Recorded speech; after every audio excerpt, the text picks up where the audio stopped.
Drake didn't just delay an album, he may have detonated his own playbook. Tonight we follow the breadcrumb trail of leaks, delays, and closed-door power moves that point to one chilling conclusion. The Iceman project isn't just frozen, it might be gone. And the industry that once made Drake untouchable? It's moving the spotlight somewhere else. If the numbers king can't do numbers, what happens next? Drake has always been two things at once, the artist and the algorithm, a hit maker who also understood how to feed the machine. But when the machine stops feeding back, when the label warmth turns to a cold shoulder, when the charts won't hold your weight, when your own rules corner you, suddenly the Iceman brand hits a wall of heat, and it melts. Here's how the meltdown started, and why it might take years to reverse. Drake's recent weeks have been messy. Songs leak mid-tour. Online blow-ups go viral at the worst possible time. Posts and whispers suggest frantic last-minute changes. Meanwhile, expectations for the Iceman album hang over everything like a storm cloud. Fans want proof, the return to dominance, the signature flex, the irrefutable #1. But inside the industry, the mood is different. Think boardrooms, not green rooms. Think spreadsheets, not studio sessions. Behind closed doors, the conversations sound like this. Can we launch him in Q4? Who are we competing with? What's the risk if he doesn't debut at #1? That last question is the dagger. Drake shaped the culture into a scoreboard. First week totals became a weapon. Chart placements became the conversation. Now that scoreboard is turned around and aimed at him. If he drops and lands at #2, the headlines write themselves. The memes sprint out of the gate, the narrative locks in place. And once that story sets, it's hard to unwrite.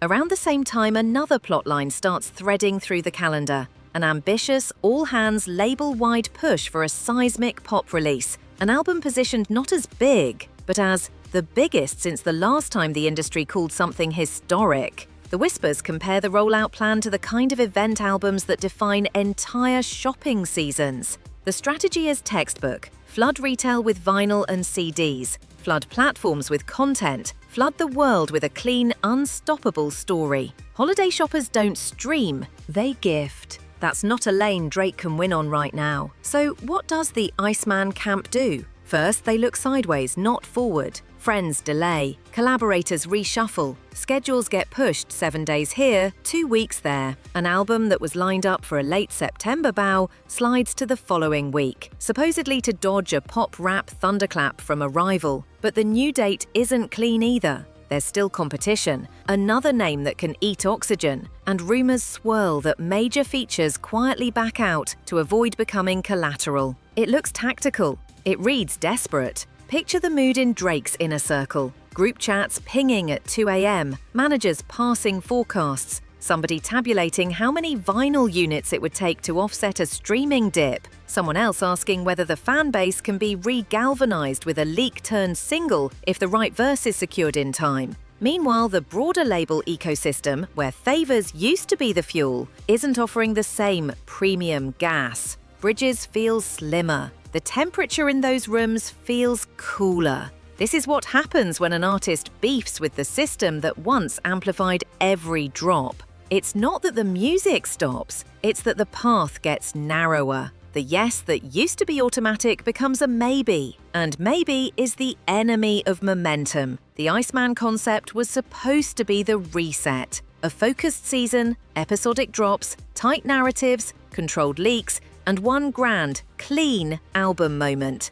But every episode brought more noise than signal. A single misses, a teaser misfires, a snippet leaks, another single doesn't stick. Fans ask where the undeniable record is. Critics ask whether there's a center to this era. And the industry? It asks whether this is the cycle to spend its political capital on. Meanwhile, the pop machine revs up. Not a normal cycle, not just placements, interviews, and a couple of remixes, but a carpet-bombing rollout, engineered for Q4 dominance. Content ecosystems, physicals in every big-box retailer, viral bait in reserve, deluxe editions loaded and ready. The message sent, loudly and quietly. There's only room for one coronation this season, and it won't be shared. That's the chessboard. Let's look at the pieces. Drake's brand has always thrived on control. Control the feed, control the features, control the conversation. But control is fragile when the conversation is math. If your identity is the guy who does numbers, your margin for error is smaller than anyone else's. You can risk being misunderstood. You can't risk being outsold. So the calendar movements keep coming. A feature verse that might have been a home run looks less certain if the collaborator's own campaign is wobbling. A feature that once felt safe now feels like a liability if the headlines start reading 2 heavyweights, 0 number ones. Agents and managers get skittish. Singer X drops out for timing conflicts. Rapper Y wants to wait until after the holidays. The energy turns from how do we make history to how do we avoid catastrophe? That's how albums get delayed. Not just because the art isn't finished, but because the optics aren't favorable. Fans sense it. The discourse sneers. The trolls say the throne is empty. The stands promise the comeback is loading. But the machine that measures pre-saves, playlists, predictability, sees something else: uncertainty. The Iceman idea, once marketed as bulletproof, becomes a metaphor for the whole operation. Freeze and release. Build pressure, then bring the heat. Except the heat is coming from the outside, not the inside. And when ice meets outside heat, it doesn't harden, it melts. Let's reconstruct the internal storyline as it plays out over months. A Wednesday afternoon call sets the tone. We can't beat the physicals. Not in December. Translation: unless you can ship mountains of vinyl, which you can't on short notice, you're going to be outrun by an artist whose business model thrives on physical demand. Streaming alone won't offset that. Not while shoppers are lining up at brick and mortars for a holiday album that's already a cultural event. A Friday crisis meeting shifts priorities. What if we push to Q1? The logic is simple. Avoid direct competition with a juggernaut. But Q1 is a graveyard if you don't own it. And if the public reads the move as fear, the narrative gets worse. A solution appears. Stay active with episodic singles. Keep the brand hot, keep the conversation alive. But hold the album until the window is clean. Then the leaks keep coming. The audience hears ideas out of context. A potential lead single lands on the internet in a half-baked form. Reaction skews cold. A small group panics. We can't lead with this anymore. Back to square one. On the features front, more hesitation. A heavyweight collaborator doesn't want to be a mid-season stat on someone else's scoreboard. Another worries about being tied to a project that may not open at number 1. Nobody says it outright. Everyone says it in their calendar. Meanwhile, the fans ask, just drop. Let the music speak. But Drake can't just let the music speak. According to the rules he helped build, the numbers must speak too. The rollout has to prove he's still the algorithm whisperer. Anything less reads like decline. In another room, a kinder framing is floated. What if we position this as a craft era? Quality over quantity, a return to form. It's a decent story, but it conflicts with the past narrative. The one where chart domination was part of the art. You can't flip the thesis without blowing up the brand you spent a decade polishing. And in the background of all of this, a subtle, simmering rift with the label universe. When times were good, the machine supported every experiment. Dance detours, late-night surprises, long albums that fed streams. When times get rocky, the machine reduces risk and reallocates resources. That's not personal, that's business. The colder truth is that the machine always had another golden child to anoint. It's an industry, not a family. Which brings us back to the loudest subplot, the mega rollout everyone is bracing for. Its goal is simple: dominate the fourth quarter, dominate cultural conversation, dominate physical sales. It invites no rivals. It tolerates no schedule collisions. That's not just marketing, that's strategy. And it leaves very little room for an Iceman premiere that would need not just a win, but a blowout. The grim calculus becomes unavoidable. If you drop now and don't debut at number 1, the numbers era becomes a boomerang. If you delay, the headlines write themselves. scared. If you piecemeal singles, the brand feels unfocused. If you disappear, the brand feels cold. Every path is risk. So which risk is survivable? The answer many executives would choose: time. Let the pop juggernaut consume Q4. Let the shopping season pass. Rebuild the internal coalition. Secure features that actually want to be there. Road test records in small doses without promising an album date. Then strike when the board is less crowded. But that answer clashes with something deeper: pride. Drake built a career on going when he wanted, as often as he wanted, and beating whoever was in front of him. The idea that he has to wait for a window, after years of never asking for one, cuts against the mythology. Mythologies don't like reality checks. This is why the Iceman talk turned from when to whether. Not because the music doesn't exist, not because the artist can't deliver, but because the frame around the art has collapsed. And for an artist whose frame has always been as important as the painting, that collapse is catastrophic. There's another layer: the fan culture he helped build. A segment of the audience now listens like accountants tallying numbers. First-week projections become a sport. Chart points become bragging rights. Drake didn't invent that, but he weaponized it. Now, when his own metrics wobble, the same audience can't pivot to "it's just about the music" without a credibility cost. He set the rules. Now he has to play by them. The fallout isn't just numbers, it's psychology. The feeling that the floor is moving. The suspicion that the aura has cracked. The fear that the next miss won't be forgiven as a miss, but crowned as a trend. That's why the stakes feel existential. So where does the Iceman saga go from here? Option 1, stealth rebuild.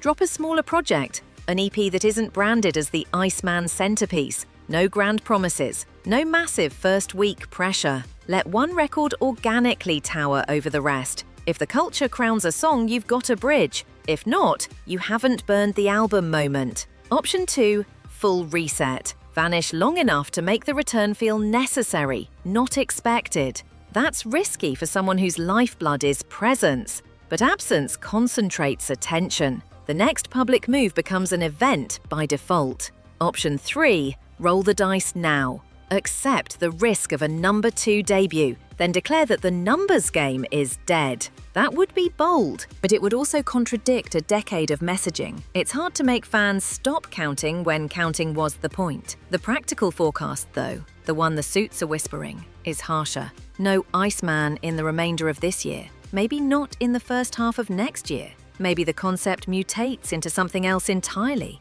Maybe it never arrives as promised. In that vacuum, a different question emerges. Who does the machine want to win right now? The answer looks obvious when you study shelf space, scheduling, and seasonal timing. A holiday juggernaut with a physical-first strategy anchors the quarter. The rest of the roster plays around it. If you're not aligned with that, you're in the way. Which is why Friends albums move, why features go quiet, why the most connected artist in the room can suddenly feel isolated. Not because the talent vanished, but because the calendar did. Let's zoom out. Every generation faces this moment. The throne never sits empty. Somebody else becomes the safest bet. The executive pitch decks change logos. The tastemakers change their tone. And the artist who used to be inevitable discovers what it feels like to be merely possible.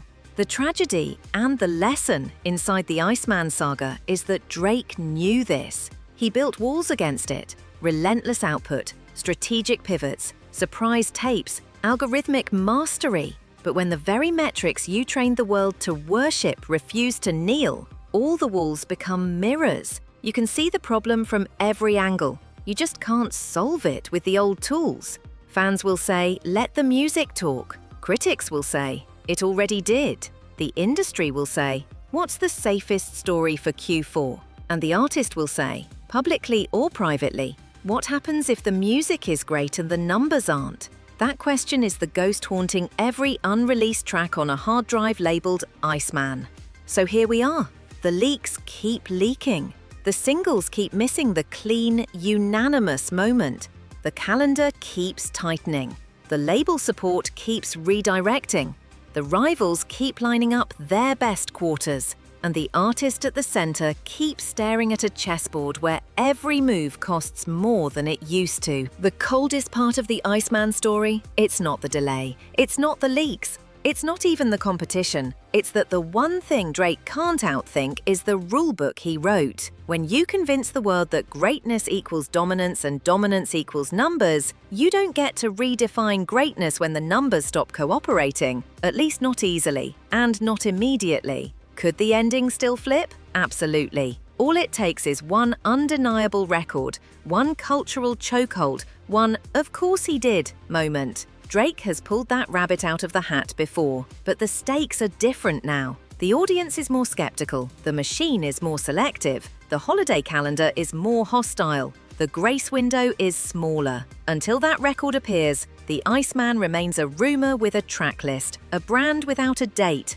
a myth waiting for proof. And that's the story the industry's telling itself. Wait him out. Let him blink first. Force the recalibration. Make the comeback cost something. Because when the numbers king returns, the scoreboard needs to light up or the crown doesn't fit. So what should fans expect? More episodes, more teasers, more tests. Maybe a surprise warm-up project. Maybe a feature run that rebuilds momentum. Maybe a long quiet. But not the main event. Not while the quarter belongs to someone else. Not while a juggernaut is rolling down the middle of the calendar with semi-trucks full of vinyl and an ironclad narrative of inevitability. And what should the artist expect? Hard choices. A new definition of winning. A new conversation with the audience about what matters. Maybe even the one thing the Iceman never had to master. Patience. Because if this era has proven anything, it's this. The machine can move on. The culture can move fast, and the scoreboard, for all its power, can't measure hunger, silence, or timing.